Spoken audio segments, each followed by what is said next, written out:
السلام علیکم ورحمۃ اللہ وبرکاتہ۔ میرا نام لطیف الرحمان ہے اور میں آپ کا اسلامیات کا ٹیچر ہوں۔ میرے پیارے بچوں، آپ لوگوں کو یاد ہے کہ ہم سورۃ الانفال پڑھ رہے ہیں اور سورۃ الانفال کی 10 آیات کا ترجمہ اور اس کی مختصر سی تشریح بھی ہم لوگوں نے پڑھ لی ہے، اور آج ہم سورۃ الانفال کی آیت نمبر 10 سے لے کر آیت نمبر 19 تک پڑھیں گے اور ساتھ ساتھ اس کی مختصر سی تشریح اور ترجمہ بھی پڑھیں گے انشاءاللہ۔ اعوذ باللہ من الشیطان الرجیم، بسم اللہ الرحمن الرحیم۔ اذ یغشیکم النعاس امنة منہ وینزل علیکم من السماء ماء ليطهركم به ويذهب عنكم رجز الشيطان وليربط على قلوبكم ويثبت به الأقدام۔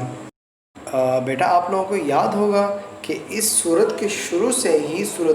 جنگ بدر کے واقعات کا تذکرہ ہو رہا ہے۔ یہاں بھی ایک واقعے کی طرف اشارہ ہے کہ جب مسلمان اور کافر کا لشکر آمنے سامنے ہوا تو لازمی بات ہے کہ جب کوئی شخص اپنے سے وہ کئی گنا بڑا لشکر دیکھے گا تو اس کے دل میں خوف آنا، گھبراہٹ آنا، یہ ایک انسان کا طبعی امر ہے کہ کسی بھی چیز کو دیکھ کے انسان کو تھوڑا سا ڈر لگتا ہے۔ تو اللہ تعالیٰ نے اس ڈر کو دور کرنے کے لیے اس کا علاج یہ فرمایا اللہ تعالیٰ نے کہ جنگ والی رات تمام صحابہ جتنے بھی تھے سب پر اللہ تعالیٰ نے نیند طاری کر دی اور سارے کے سارے صحابہ جنگ کی رات کو جی بھر کر سو گئے، اور اگلے دن جب اٹھے جنگ کے دن تو بالکل فریش ہو کر اٹھے ہیں، تر و تازہ ہو کر، اور جنگ کے دوران بھی اللہ تعالیٰ ان کو سلا رہے تھے، ان پر نیند طاری ہو رہی تھی، وقفے وقفے سے سو رہے تھے جس سے ان کو سکون مل رہا تھا۔ دوسری بات یہ ہے کہ مسلمانوں کے لیے ایک بڑا مسئلہ یہ بھی تھا کہ کفار نے بدر کے میدان میں پہلے پہنچ کر جو سب سے اچھی جگہ تھی، جو سخت تھی، پانی بھی وہاں پہ زیادہ تھا، وہ جگہ کافروں نے قبضہ کر لی، اور مسلمانوں کو جو جگہ ملی وہ ریتیلی تھی، اور وہاں پر ریت بہت زیادہ تھی اور پانی بھی نہیں تھا، اور ریت کی وجہ سے مسلمانوں کو چلنے پھرنے میں بھی کافی مشکلات پیش آ رہی تھی، اور پانی ایک حوض بنا لیا تھا مسلمانوں نے، اس میں تھوڑا سا پانی ڈال دیا تھا جو بہت جلدی ختم ہونے والا تھا۔ تو اللہ تعالیٰ نے ان دونوں مسئلوں کا حل یہ فرمایا کہ اس دن یا اس رات کو بارش نازل کر دی، بارش برسا دی اللہ تعالیٰ نے۔ بارش برسنے کا فائدہ یہ ہوا کہ جو ریت تھی، مسلمان ریت میں چل نہیں سکتے تھے، ریت جم گئی، اب مسلمانوں کو چلنا آسان ہو گیا، اور اس کا نقصان بارش کا دوسری طرف ہوا کہ وہاں جو جگہ سخت تھی وہاں کیچڑ بن گیا، اور ان لوگوں کو پھر ان کو چلنے پھرنے میں کافی مشکلات پیش آ رہی تھی۔ اور دوسرا جو مسئلہ حل ہوا پانی کا، وہ جو مسلمانوں نے حوض بنایا تھا اور اس میں مختصر تھوڑا سا پانی تھا، بارش کی وجہ سے اس میں بہت بڑا ذخیرہ پانی کا جمع ہو گیا، جس سے مسلمانوں کے دونوں مسئلے حل ہو گئے، زمین بھی سخت ہو گئی، ریت بیٹھ گئی، چلنا پھرنا آسان ہو گیا، اور ساتھ ساتھ پانی کا بھی ایک بہت بڑا ذخیرہ مسلمانوں کو مل گیا۔ اور اسی آیت میں ایک جگہ گندگی، رجس لفظ استعمال ہوا ہے، تو یہاں رجس گندگی سے مراد ہم پڑھیں گے انشاءاللہ، بھی ترجمہ ہم کریں گے، صرف آپ کو اس کے ترجمہ کا شروع میں آپ کو مختصر سا خلاصہ بتا رہا ہوں کہ یہاں جو رجس اور گندگی بتایا گیا ہے وہ مسلمانوں میں کوئی گندگی نہیں تھی، یہاں گندگی سے مراد وسوسے ہیں کہ جب انسان کے دل میں شیطان کی طرف سے وسوسے آتے ہیں کہ اتنا بڑا لشکر ہم کیا کریں گے، ہم تو ہار جائیں گے، تو اللہ تعالیٰ نے، اور یہ لازمی، میں نے شروع میں آپ کو بتایا کہ ایک طبعی امر ہے کہ انسان جب اپنے سے بڑا لشکر دیکھے گا جنگ کے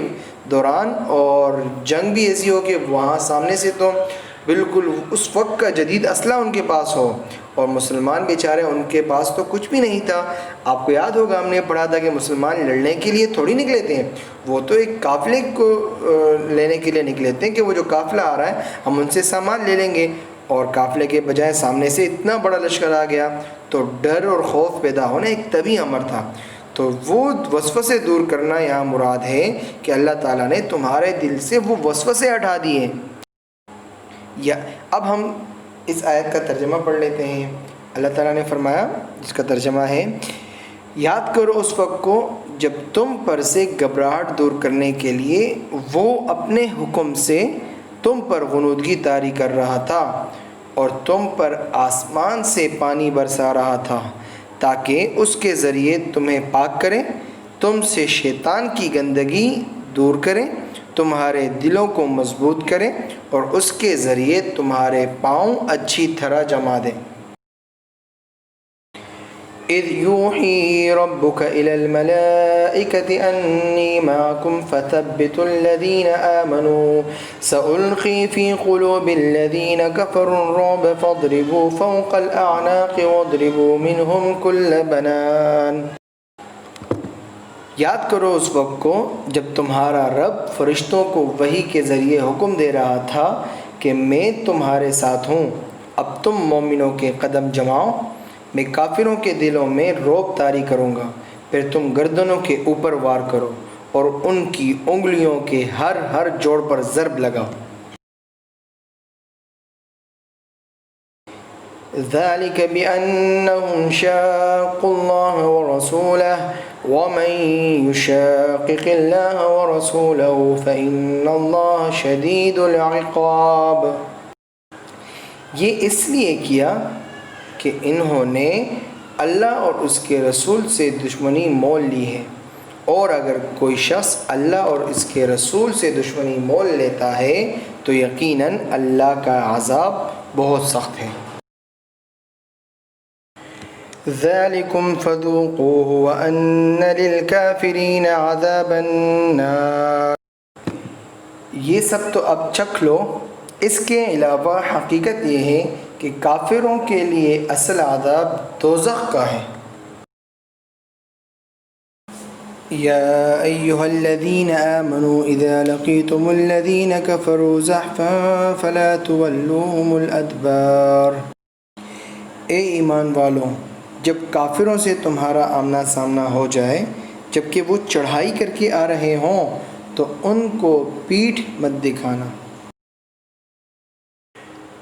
وَمَن يُوَلِّهِمْ يَوْمَئِذٍ دُبُرَهُ إِلَّا مُتَحَرِّفًا لِقِتَالٍ أَوْ مُتَحَيِّزًا إِلَى فِئَةٍ فَقَدْ بَاءَ بِغَضَبٍ مِّنَ اللَّهِ وَمَأْوَاهُ جَهَنَّمُ وَبِئْسَ الْمَصِيرُ۔ اب ہم جو آیت پڑھنے والے ہیں اس میں دشمن کے مقابلے میں پیٹھ پھیرنے کو یعنی بھاگ جانے کو بالکل ناجائز قرار دیا گیا۔ ہر حالت میں چاہے مسلمان کم ہوں یا زیادہ دشمن سے بھاگنا نہیں ہے، میدان جنگ کسی بھی صورت میں نہیں چھوڑنا۔ اور جنگ بدر میں بھی یہی صورتحال تھی کہ مسلمان 313 تھے، نہتے تھے، کچھ بھی نہیں تھا، آگے بہت بڑا لشکر تھا، لیکن حکم تھا کہ میدان جنگ چھوڑ کے بھاگنا نہیں ہے۔ شروع کا حکم تھا، لیکن اسی صورت کی آیت نمبر 65 اور 66 میں اللہ تعالیٰ نے یہ فرمایا ہے کہ اگر دشمن کی تعداد دگنی ہو یا اس سے کم ہو تو اس صورت میں تو بھاگنا بالکل جائز نہیں ہے، لیکن اگر دشمن کی تعداد اس سے زیادہ ہے، دگنا بہت زیادہ ہے، دگنی سے بھی زیادہ ہے، تو اس وقت میدان جنگ چھوڑ کر بھاگنے کی اجازت ہے۔ اچھا، اور جس صورت میں پیٹھ پھیر کر بھاگنا ناجائز ہے اس میں بھی اس آیت نے 2 صورتوں کو مستثنا کر رکھا ہے، یعنی وہ دو صورتیں پیٹھ پھیرنے میں یا بھاگنے میں شامل نہیں ہیں۔ پہلی صورت تو یہ ہے کہ مسلمان لڑ رہے ہیں اور اچانک انہوں نے اپنی پیٹھ پھیر لی اور بھاگے ہیں، لیکن ان کا بھاگنا اس مقصد کے لیے ہوتا ہے کہ انہوں نے پیچھے کوئی جنگی چال چلی ہوئی ہے، یعنی انہوں نے مثال کے طور پر انہوں نے یہ سوچا ہے کہ ہم لڑ رہے ہیں، اب اچانک ہم بھاگنے کی آپ کہتے ہیں کہ ایکٹنگ کر رہے ہیں، یہ دشمن یہ سمجھے گا ہم بھاگ رہے ہیں، اور پیچھے انہوں نے یہ چال چلی ہوتی ہے کہ جیسے ہی ہمارے پیچھے آئیں گے، بیچ میں انہوں نے کہیں اپنے اور بھی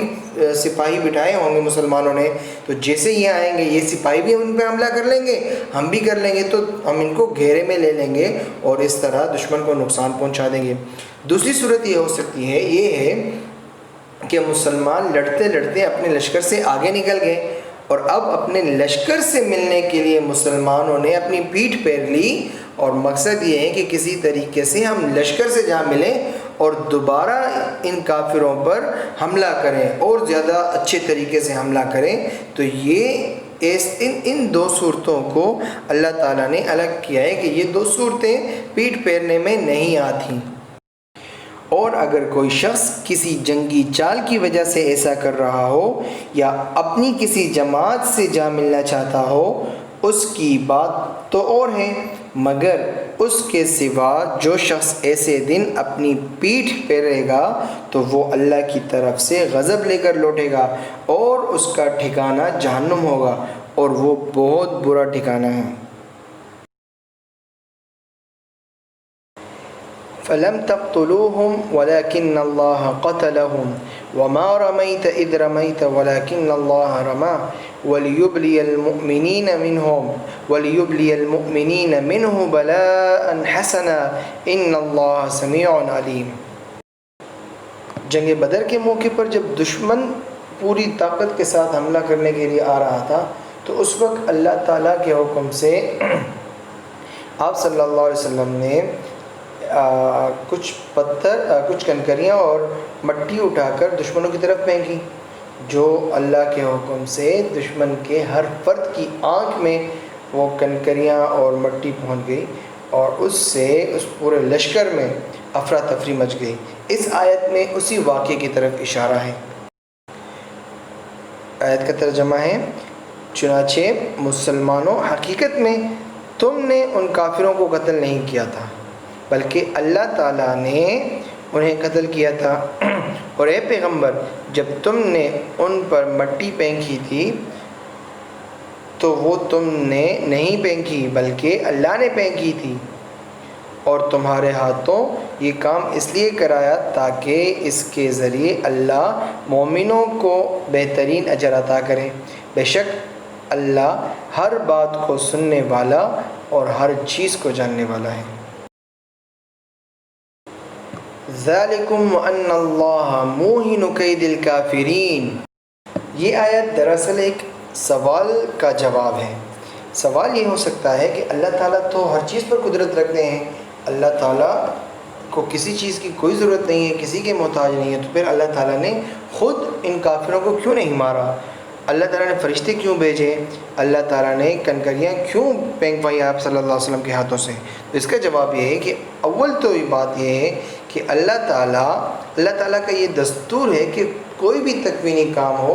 کسی نہ کسی ظاہری سبب کے ذریعے انجام دلواتا ہے اللہ تعالیٰ، اور یہاں مسلمانوں کو اس لیے ذریعہ بنایا گیا کہ ان کو اجر و ثواب حاصل ہو، کہ مسلمانوں کو کیا ہو، اجر ملے، اس کا ثواب ملے کہ مسلمانوں نے ایک اتنی بڑی جنگ میں حصہ لیا، ٹھیک ہے۔ اور دوسری بات یہ ہے کہ اللہ تعالیٰ نے یہ کام اس لیے مسلمانوں کے ہاتھوں کیا کہ کافروں کو اپنی طاقت پر بہت بڑا غرور تھا، گمنڈ تھا۔ اللہ تعالیٰ ان کے غرور اور ان کی سازشوں کو اور ان کے وسائل کو جن پر ان کو ناز تھا، ان کو تباہ کرنے کے لیے مسلمانوں کو استعمال کیا، اور مسلمانوں کے ہاتھوں ان کو ایسی شکست دی کہ وہ مرتے دم تک یاد رکھیں، اور ان مسلمانوں کے ہاتھوں شکست دی جن کو وہ کمزور سمجھتے تھے، جن کو کمزور سمجھ رہے تھے کہ ہم جائیں گے اور بس ایک ہی چند ہی لمحوں میں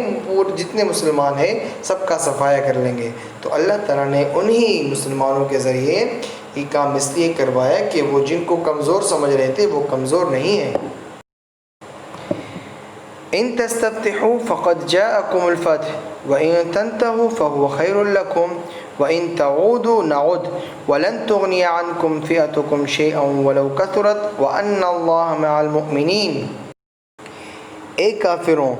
اگر تم فیصلہ چاہتے تھے تو لو، اب فیصلہ تمہارے سامنے آ گیا۔ اگر اب تم باز آ جاؤ تو یہ تمہارے لیے بہتر ہوگا، اور اگر تم پھر بھی باز نہ آئے وہی کام کرو گے جو اب تک کرتے رہے ہو، تو ہم بھی پھر وہی کام کریں گے جو اب کیا، اور تمہارا لشکر تمہارے کچھ کام نہیں آئے گا، چاہے وہ کتنا زیادہ ہو، اور یاد رکھو اللہ تعالیٰ مومنوں کے ساتھ ہیں۔ اسی کے ساتھ ہمارا سبق ختم ہوتا ہے۔ یہ تو تھا ہمارا آج کا سبق۔ پہلے ہم نے آیت نمبر 1 سے آیت نمبر 10 تک پڑھا تھا، اور اب ہم نے آیت نمبر 10 سے لے کر آیت نمبر 19 تک آیات پڑھی ہیں، جس کا ترجمہ اور تشریح بھی ہم نے مختصر سی کر لی۔ امید کرتا ہوں انشاءاللہ آپ اس سبق کو اچھی طرح یاد کریں گے، اور جتنے اور اسباق ہیں آنے والے ہیں جو پچھلے ہیں ان کو بھی یاد رکھا ہوگا آپ نے، اور آنے والے سبق کو بھی یاد رکھیں گے۔ تو انشاءاللہ ملتے ہیں پھر اگلے سبق میں، تب تک مجھے دیجیے اجازت۔ اللہ حافظ۔ السلام علیکم ورحمۃ اللہ وبرکاتہ۔